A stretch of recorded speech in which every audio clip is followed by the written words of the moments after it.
तो सच्चाई होगी, हमारे व्यक्ति में विधि की सच्चाई होगी। विधि के विद्यार्थी के समय से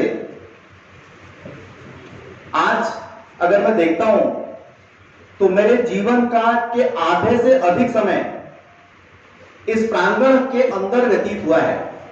1995 when I was in not even in law, मेरे मामा जी वकालत करते थे। मेरे मामा जी आदरणीय श्री वीरेंद्र सिंह चौधरी जी के साथ में जब मैं ग्रेजुएशन कर रहा था तो कोर्ट आना शुरू किया।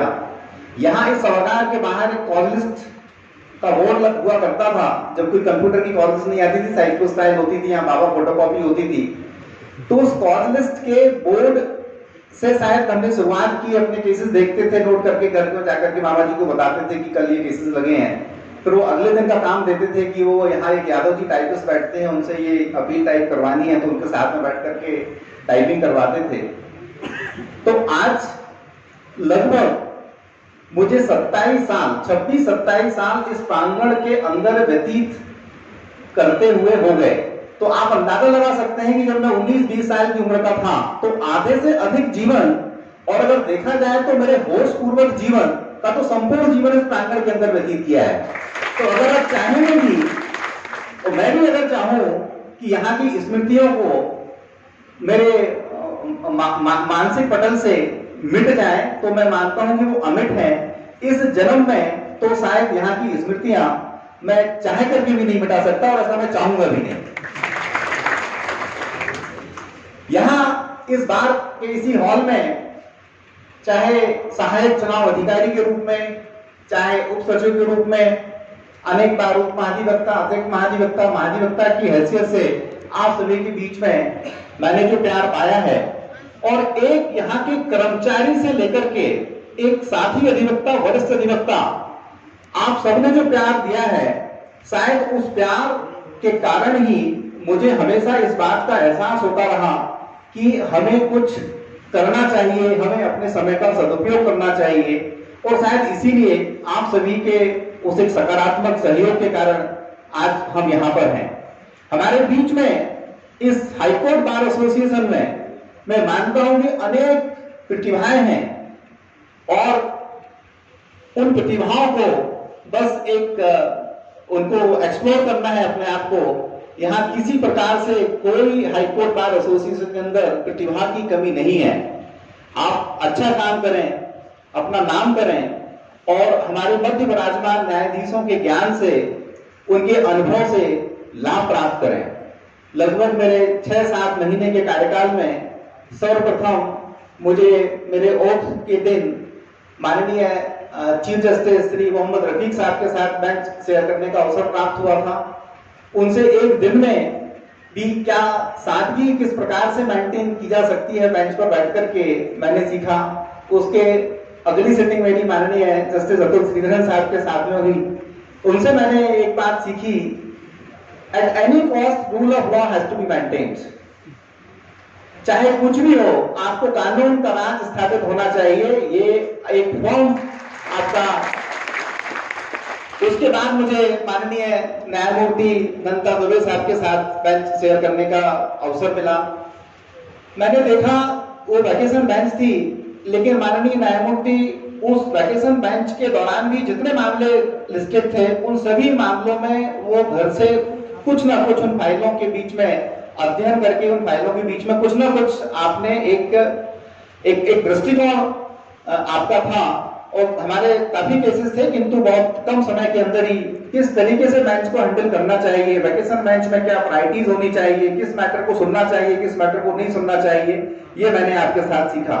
उसके बाद जैसा माननीय प्रशासनिक न्यायमूर्ति नागू साहब ने बताया, मैं आपके साथ लगभग 2 महीने तक मैंने बेंच शेयर की, और उस 2 महीने में मुझे लगता है कि वो मेरे फॉर्मेटिव टाइम था, जब मैं एक जज की हैसियत से एक दृष्टिकोण जब अधिवक्ता का होता है, और जब जज के रूप में आप काम करने के लिए आते हो, तो आपको किस दृष्टिकोण से चीजों को देखना होता है। आपको कुछ बातें ध्यान में होती भी हैं, you know it, but still you should allow the other the parties to develop their point.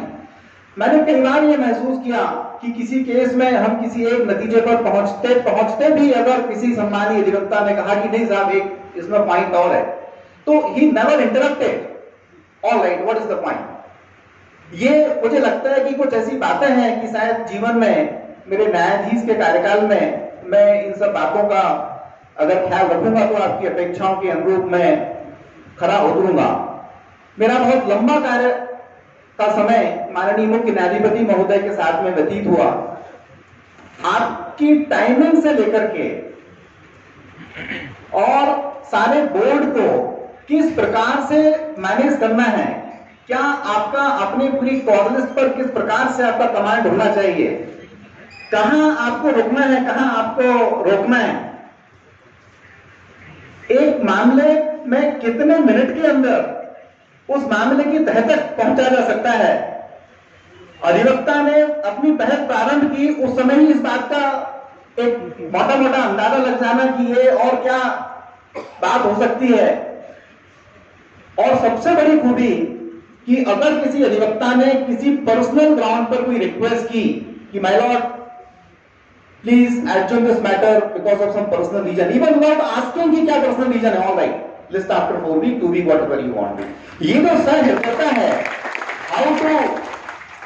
how to take the bar along with you at the same time without compromising with the schedule, your time management, your board, these are few qualities कि जो मैंने देखा कि शायद मैं आप सभी वरिष्ठ न्यायाधीशगण से जो कुछ भी अपने 6-7 महीने के कार्यकाल में सीख पाया, उन सब बातों को अंगीकृत करते हुए अपने जज के कार्य के दौरान हो सकता है कि कुछ जो पीड़ित पक्षकार हैं उनके लिए कुछ न्याय का माध्यम बन सकूं।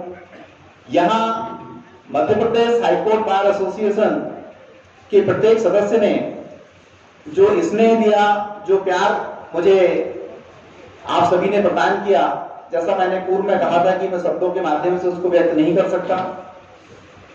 और आप कतई ऐसा ना सोचें कि मैं अब आप सभी के बीच नहीं हूं। मैं बार बार आप सभी को के बीच में आकर के आपको रिमाइंड करता रहूंगा कि मैं यहीं से हूं, मैं यहीं से हूं। अंत में हाईकोर्ट बार एसोसिएशन का बहुत बहुत आभार व्यक्त करते हुए, आप सभी का हृदय से धन्यवाद ज्ञापित करते हुए कि आप सभी यहां आज इतनी संख्या में विराजमान हुए, आपने मेरा गौरव बढ़ाया, आपने मेरा सम्मान बढ़ाया। इन क्षणों को मैं हमेशा अपनी स्मृति में रखूंगा और आप सभी को दिल्ली आने के लिए आमंत्रित करता हूं। कभी मेरे लायक कोई भी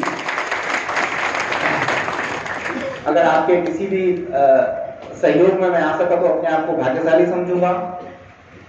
मैं अंत में अमेरिकन पोएट की 4 लाइन के साथ में अपनी बात समाप्त करूंगा। The woods are lovely, dark and deep, but I have promises to keep, and miles to go before I sleep, and miles to go before I sleep. Thank you very much. Jai Hind.